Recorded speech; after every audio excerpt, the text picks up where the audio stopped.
Okay, good day everyone. For today's lesson, I'm going to discuss about the research findings on the influences of developmental and socio-cultural dimensions of learning.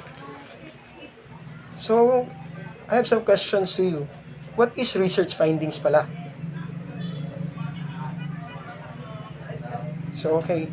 Based on my research, when we say research findings, it means any result or output from research and development activity.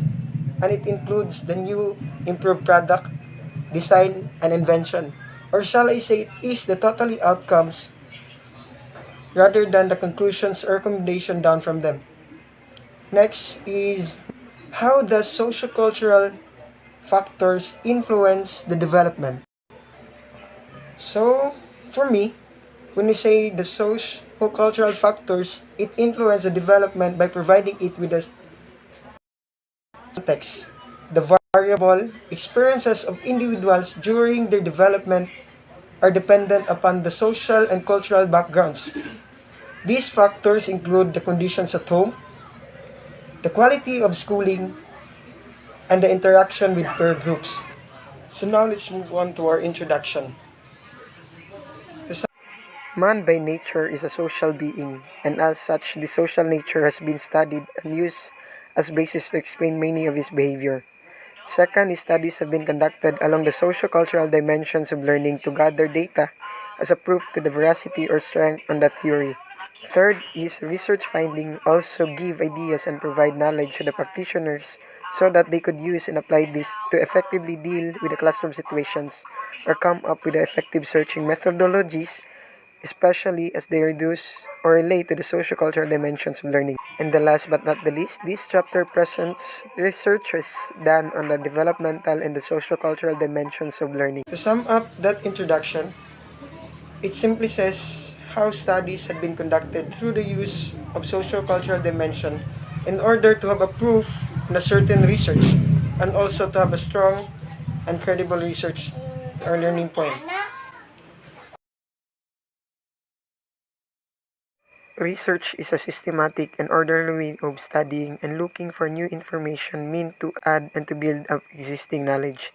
People do research in the various fields of study and for different purposes and reasons. Our learning point says that research or studies are used to gain more information, also to have or to build up or to add some ideas of an existing knowledge or an existing research. Also, research is important to gather more data in the field of sociocultural dimension of learning. So here you are now in our main topic, which is the parental involvement. In a study by Schneider and Coleman in 1993, in Sunrock 2011, they found that parents with higher education are more likely to think that believe that their involvement in their children's education is very important than parents of lower education. In the first bullet, it explains that parents with higher education have more time to guide their children in the field of education because they believe in education rather than the parents of lower education. Second is those parents with higher education are more aware or conscious of the importance of their participation and involvement in their children's education because it affects their achievements. Second bullet, it is very true that being more aware or conscious or give more involvement in their children can give a pressure to their children because some parents will make a decision to their children, don't minding if their children will like it or not. Third is, it is important to provide children with high and intellectually stimulating materials at home. Yes, providing the needs of the children at home can use themselves to strive more and to use those things around them in order to become better students or to become more productive students. Vinograd Bousel and Bousel in 1987 wanted to determine the effects of home teaching on achievement. They involved 195 parent participants to determine the effects of teaching word recognition skills to their children at home using materials provided by the school. After the home tutoring program, measures of word recognition skills were taken. The first bullet, The students taught by the parents at home significantly perform better in word recognition than those did not go through this home tutoring program, Venerad Bausol and Bausol in 1987. Second is the interaction between parent and child occurring during the home teaching period could have created a good and satisfying climate for learning which motivated these children to perform better. The main point of Venerad Bausol and Bausol in 1987 it simply says that home teaching by parents of their children can cause or affect their children to perform better at school, to study harder, and to strive harder in their activities. Parenting style and child rearing. Child rearing is a process used to bring up a child from birth through adulthood. So, child rearing is not an interaction between parents and children. It's how parents focus on their children.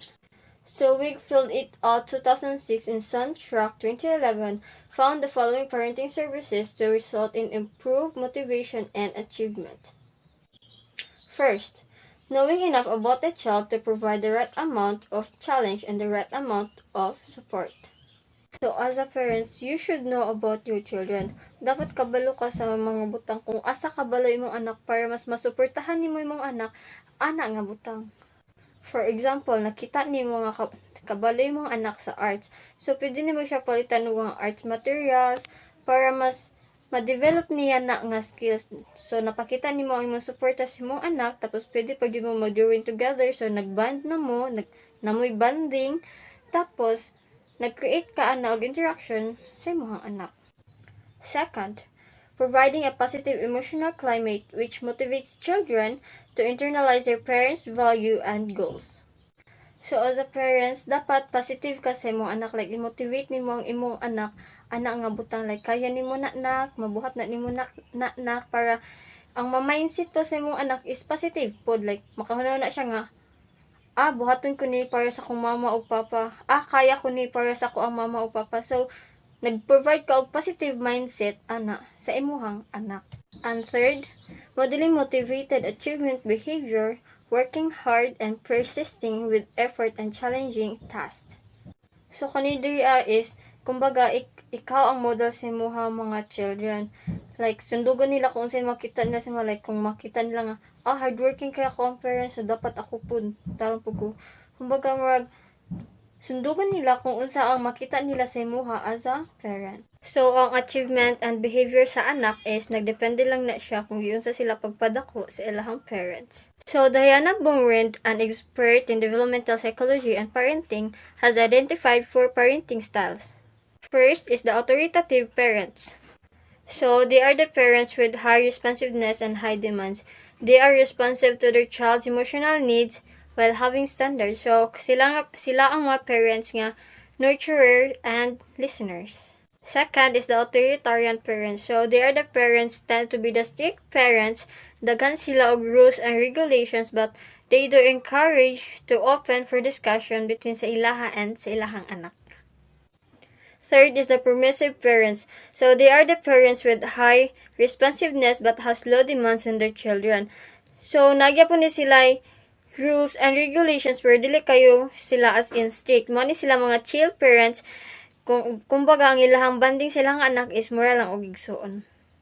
And uninvolved parents. So, mo ni sila mga parents nga walay pakabana silang mga anak. Kumbaga, wala nila na-provide ang wants og needs sa ilahang mga anak. So, as you can see, authoritative parenting style is the best while uninvolved parents is the poorest.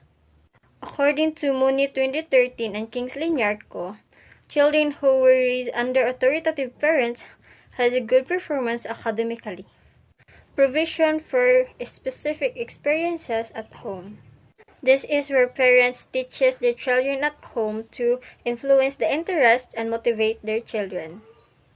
So, according to Entwistle and Alexander 1993 in Suntrack 2011, as children enters kindergarten is makita na dira ang habits and skills sa mga bata which is madala na nila and ma-develop in elementary and high school.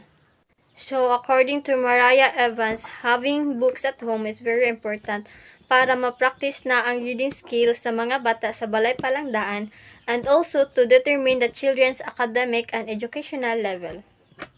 So, having educational resources at home is better predictor of achievement kay magaydan nimo ang imong anak tapos mapart pa jud ka sa achievement like naay mo ingon nga hawd na lagi ka mo basa bata pa gani makaanay mo anak nga ay ginatudluan man gud ko sa ko ang magbasa sa balay or sa ko ang papa ginatudluan ko nila basa sa balay. So, hi everyone, I am Chavi Abellanosa, and moving forward to the third findings, which is the peer influence. So, peer influence, when we talk about peer influence, it is about having friends or making friends. So, last findings, which is the importance of teachers. So, I believe no nga kanang ang mga teachers, sila jud ang mga dakong tabang sa mga estudyante in becoming a better person in the future. So they are significant persons to students. Teachers carry them a big amount of influence on the learner. So isa sila sa mga naay dako nga influence sa mga estudyante. Kaya diba, since nag-kindergarten ang estudyante until mag-college, diba, naajud always ang mga teachers na mag-guide sa mga estudyante. So students view on the qualities of good relationships with the teacher by asking them how they knew if the teacher cared for them. Students had favorable impressions of teachers who were attentive to them as human beings. Students also considered teachers' instructional behaviors in evaluating how much their teachers cared for them. These results show that students' motivation is optimized when teachers provide them with emotional and intellectual support. So according to Mantner, he identified 10 important factors that should be considered in classrooms to improve and increase student-teacher interaction, which they believe should subsequently improve social development and learning. The 10 factors have been classified and lumped into 3, namely emotional support, classroom organization, and instructional support. So, emotional support. Pag ang student gani feeling niya nga, nag-care jud ang teacher sa kuha ay concerned jud ang teacher sa kuha, gusto jud ko niya tabangan jud, di ba? If a teacher is giving enough emotional support, a more feeling motivated the student will be, di ba? And classroom organization, di ba? It is knowing that the classroom is organized, that's the more a teacher can provide learnings effectively, di ba? Di ba kung ikaw, di ba, kung ang tanaw nimo sa palibot kay gubot, di ba? Maapektuhan ang imuhang kanang imong mood ana, di ba, like mood an kaga nga unsa man ni unsa man ni nasa palibot gubot man sa akong pananaw, di ba, makuan maapektuhan.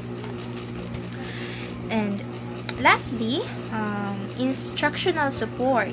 So it is indeed very helpful for the developmental and sociocultural learning of the student. So it is like a teacher guiding a student. Okay? With the instructions of a teacher, mag-guide nila og tarong ang mga estudyante, which can help them in their achievement and performance. So, the different findings of research suggest the links between selected factors with sociocultural dimensions and learning. These studies have shown that parenting style, child rearing practices, provision of materials at home, parental involvement in school peers, all of which carry a sociocultural character, are related to achievement or performance in school. So, it's the end of our discussion, and I hope that every one of you have learned something from us, no? Thank you for listening, and have a great day. Just spinning. I spent the last 2 weeks just spinning.